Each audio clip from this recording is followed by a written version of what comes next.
Today we are finally adding air conditioning back into our RV. I actually got a decent amount of hate comments for ripping out the factory AC/heater to make room for the batteries and inverter and all of that. So people were like, what are you gonna do? You can't just have no AC. Well, obviously we're gonna put AC back in, just not having it in the bench. This is going to be a roof mounted unit, which means we have to remove the max air fan that I installed.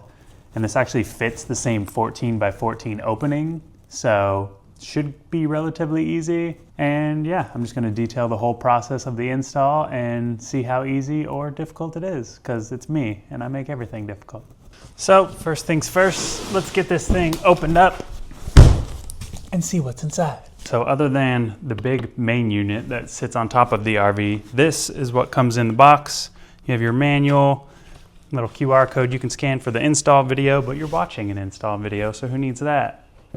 The interior trim piece, your mounting square and foam gasket, another interior trim piece, this, which is actually 2 pieces, so just be aware of that.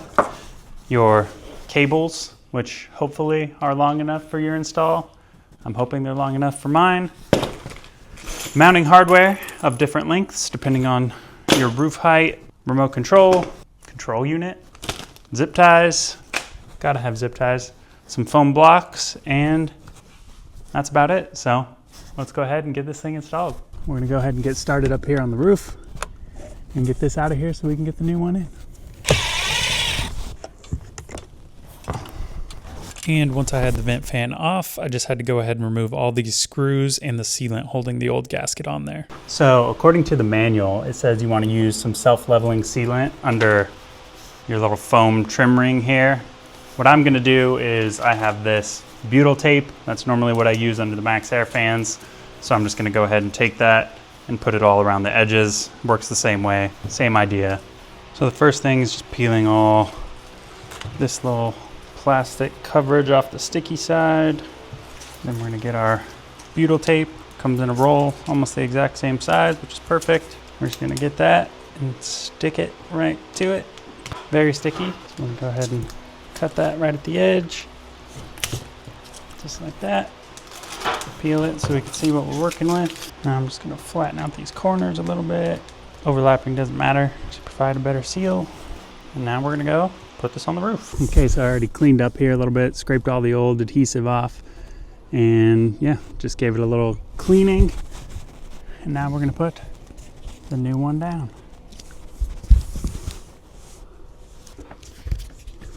That looks pretty good.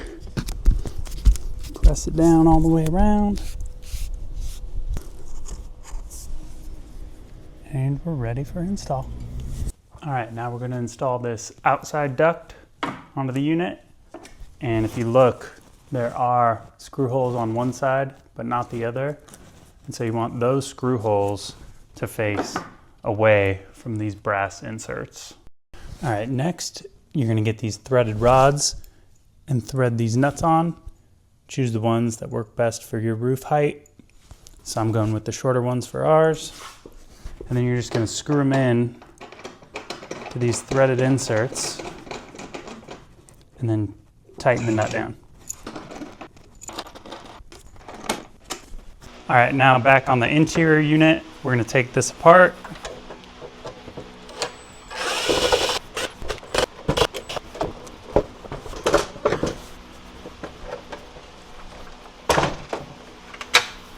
Now we're going to install this piece with the notch facing out towards the yellow alignment sticker.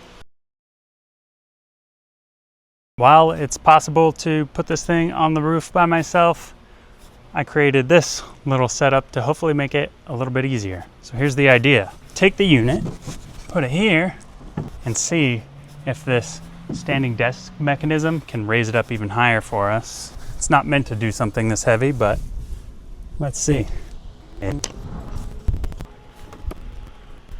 That's as high as we get, but that helps.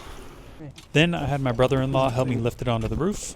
Cool, thanks dude. We're now inside the RV. You can see up above me there is the vent fan with those 4 studs sticking through and your power wires.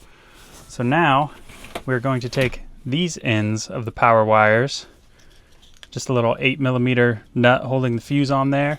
And we're gonna connect it to that. And then for our build specifically, I think because we have this little header beam there, I'm just gonna run the wires externally and down rather than trying to fish them through the walls. I just think that'd be easier. And before I get roasted in the comments, an 8mm bolt, not nut, okay? I know the difference, leave me alone. So we got the metal frame installed, and when I went to install the plastic frame, it did not go well, as my projects always go. So basically, I think what happened is you probably have like a minimum roof thickness, and ours entirely compressed to where it was only like a couple inches, if that. So the vents inside, I had to cut about an inch off of those to get this to sit flush. But I think we got it now. We have our wires routed out the side, and then we'll just tuck these along there to kind of hide them, go down the wall to our battery. And yeah, now it's time to connect these to the other white plastic piece and the control panel and get this thing wrapped up, hopefully.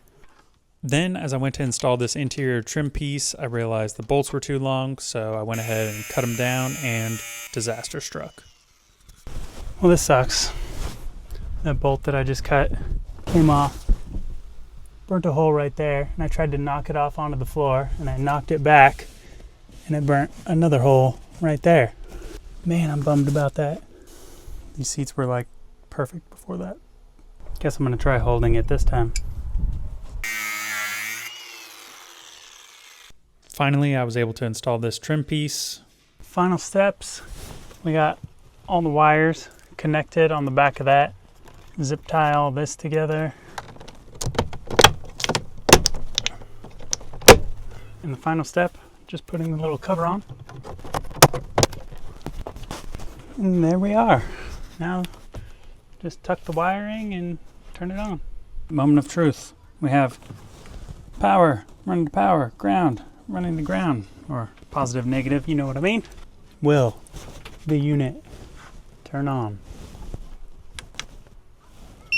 Ooh, scared me. We've got cold air, and also the bugs are coming out. So, time to get this wiring done and get this thing buttoned up.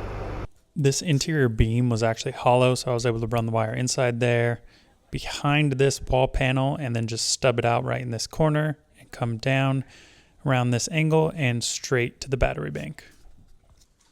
I decided to clean it up a little bit with these cord covers, and then I came back the next day and actually wrapped them with wallpaper that's similar to the wall color, so kept it nice and stealthy looking.